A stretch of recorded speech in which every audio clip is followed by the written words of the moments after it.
नमस्कार मित्रांनो, लग्नानंतर होईलच प्रेम या मालिकेमध्ये आज काय घडले आपण ते बघणार आहोत।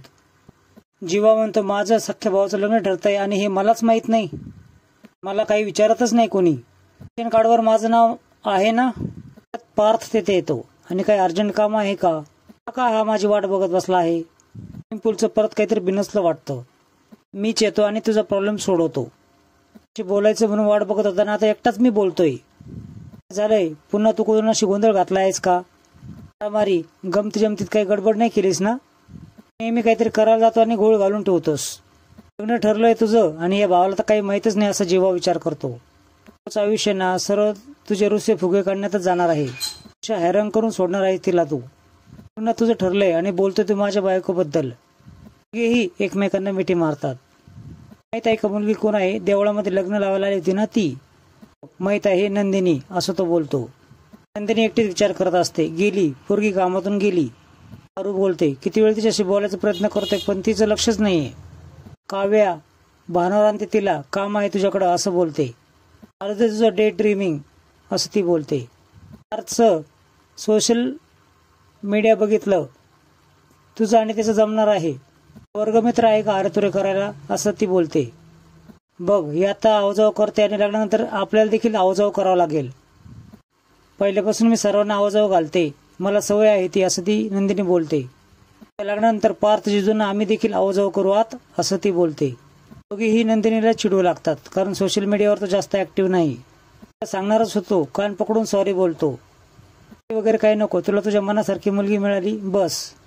तुझं हसू आनंद हवा आहे, बाकी दुसरं काही नको। अगं छळू तिला असं शारदा बोलते। 4 दिवसाची पाहुणी आहे असं बोलते। सारख्या पावटणीच्या गोष्टी करू नकोस तू असं ती आईला बोलते। वर जरी आवडत नाही असं दाखवते पण तिला आतून खूप आवड आहे असं ती बोलते। रोमॅन्सच्या डिपार्टमेंटमध्ये तू जरा अपग्रेड हो ना असं ती बोलते नंदिनीला। रोमॅन्स कसा करायचा असं म्हणून ते दोघी फोनवर बोलू लागतात। आगाव आहे त्या मुली असं ती त्यांना बघून बोलते। इतका सालस, इतका शांत, इतका समजूतदार मुलगा असला असताना तर मी त्याला रिजेक्टच केलं असतं असं ती बोलते। तेव्हापासून काव्या माझं लग्न ठरलं आहे तेव्हापासून तू माझ्यापेक्षा तूच जास्त खुश दिसतेस असं ती बोलते।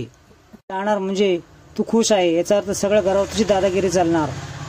बरे एकदा तू गेली की आम्ही दोघी मोकळ्या असं म्हणते दोघी तिथून निघून जातात। मुळे आणि पार्थमुळे मला काय मिळणार आहे ना यामुळे मी खूप खुश असणार आहे हे तुला माहित नाही। इकडे भास्कर विक्रमला भेटायला येतो। विचारतो वहिनी कुठे आहेत? बिल्डिंग मध्ये कार्यक्रमाला गेले असे तो कळवतो। काहीतरी काय बिझनेस विषयी काही डील आहे का? काहीतरी वेगळंच आहे। जेव्हा तू तुझ्या मुलाला घेऊन आला होतास पार्टीमध्ये पार्थला त्याच वेळेस माझ्या मुलगी शनायांनी त्याला बघितलं। तेव्हापासून ती खूप हट्टाला पेटली आहे। तिला तो खूप आवडला आहे असं तो बोलतो। पण भेटला आहेस ना माझ्या मुलीला असं तो पुढे बोलू लागतो। विक्रमला पार्टीतला प्रसंग आठवतो। ती मुलगी आहे म्हणून मी बोलत नाही पण ती खूप सुंदर आहे, सुशिक्षित आहे आणि उच्च घराण्यातली देखील आहे। ची आणि तिची जोडी परफेक्ट दिसेल। काय बोलतोस? विक्रम विचारात पडतो। रम्या आणि त्याची मैत्रीण गप्पा मारत असतात।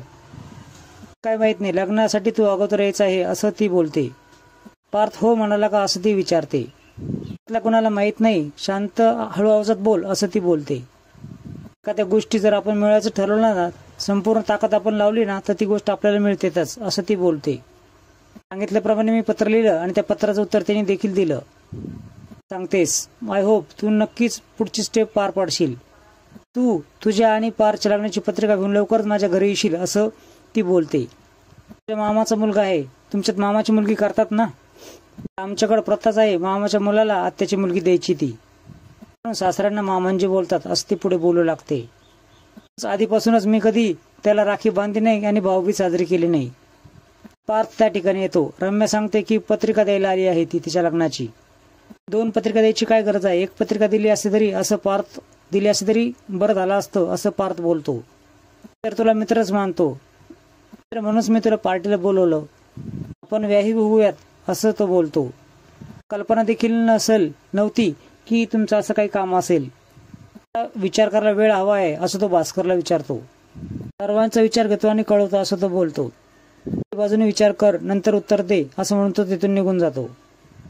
तिकडे बोलतो की तुम्हाला देखील कळालं का? आई वडील एवढ्या उघडकीस बोलतील असं मला काय वाटलं नव्हतं। रम्याच्या ड्रेसचं कौतुक करतो आणि तिथून निघून जातो. मालिनी चहा घेऊन येते. तुमच्या चेहरा खूप ट्रेस दिसतोय असं विचारते. तर सरांनी मला ट्रेस दिला आहे असं तो बोलतो. पार्थला आपला जावई करून घ्यायचा आहे अशी कल्पना तो तिला देतो. त्यांची मुलगी आपल्या पार्थला सूट होत नाही असं ती बोलते. नंदिनी तिच्यापेक्षा छान आहे. नंदिनी खूप प्रेमाने बोलते असं ती त्याला सांगते. म्हणलं की भास्कर खूप मोठे आहेत. त्यांचा दबाव देखील आपल्यावर आहे. पण मी पार्थच्या बाबतीत काही निर्णय घेणार नाही. आपल्या पार्थच्या आयुष्याचा विषय आहे. मी बळजबरी त्याच्यावर करणार नाही असं तो बोलतो. पण रम्याचं देखील स्थळ बघितलं पाहिजे. त्याच्यानंतर पार्थचा मार्ग मोकळा होईल असं तो कळवतो. हो, भास्कर सरांना नकार द्यायचं माझं मी बघून घेईल असं तो बोलतो. संजयची मुलगी ती आहे हा पण एक विषय आहे. आणि वसुताईंशी तुम्ही कधी बोलायला जाणार असं ती बोलते.